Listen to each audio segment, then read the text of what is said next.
Okay, we're going to finish up our 2.3 notes. I'm opening up StatCrunch right now. Now, I don't have this data preloaded, so I'm going to go ahead and just very quickly put that in here. So we've got our classes and our frequencies, and we have unknown, first year, sophomore, junior, senior, and graduate.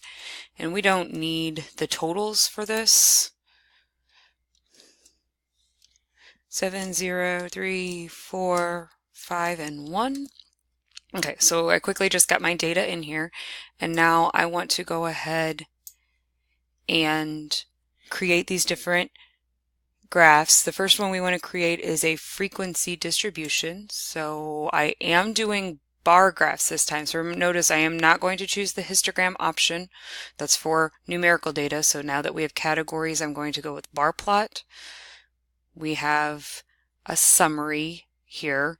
Remember, data values would be if I actually had like U listed 7 times, that would show like 7 unknowns, and SO for 3 sophomores. So this is summarized already for us.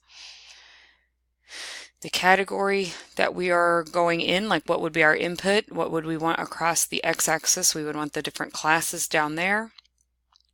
And we are going to count in frequencies here. We want a frequency distribution, so this is all fine. I don't really need anything else, and again, unless I'm trying to make this really nice to turn it in for a grade, then I would label my x and y axis. I would give it a title like class frequencies and compute. So here is the first one, the frequency distribution. So notice there are gaps between the bar because there is no observation between the different classes. Notice what happened here though, it kind of jumbled up the order. It went freshman, graduate, junior, senior, sophomore, unknown. So that is stuff you can toggle around. Remember, the order of the bars technically doesn't matter whatsoever. They're just categories. I can put them in any order I want without changing anything. But if I wanted to, this said order by ascending. So notice, what did that ascending mean? Ascending means from low to high. And it didn't do the bars themselves from low to high, but actually what it did was it put these in alphabetical order. It put them from the lowest alphabetical order to the highest. So if I wanted to, I could change this. Worksheet order just means it will put them in the order that they are given in the chart here.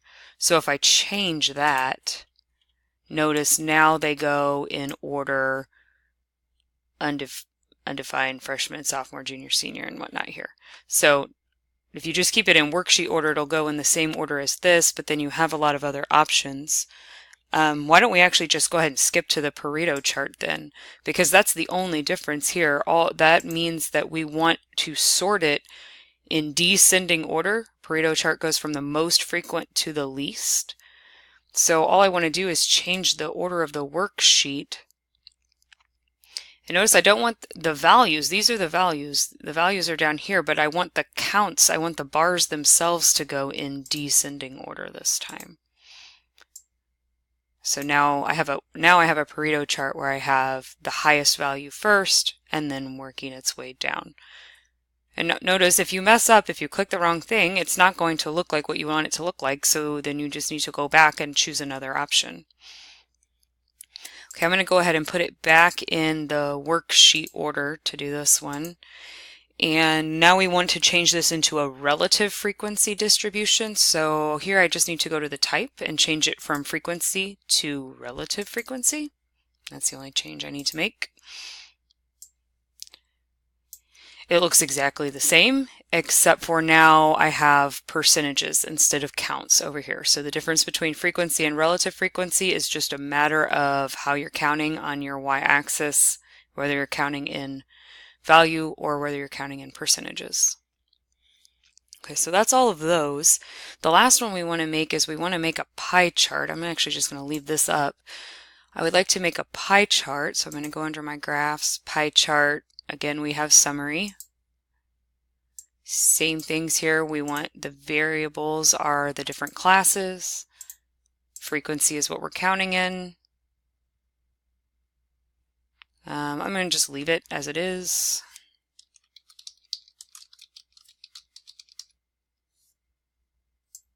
Or maybe just classes. So we can compare these two visuals now. So we can see on this one, we technically do have 1, 2, 3, 4, 5. We have 6 categories, so it somewhat violates our rule of the fact that pie charts are best used for 5 or less. This one's not too overwhelming though. I could see maybe a little bit of difficulty if we didn't have the key over here on the side. I could see possibly some difficulty in distinguishing between this 20% slice here for juniors and this 15% for sophomores. They look pretty similar.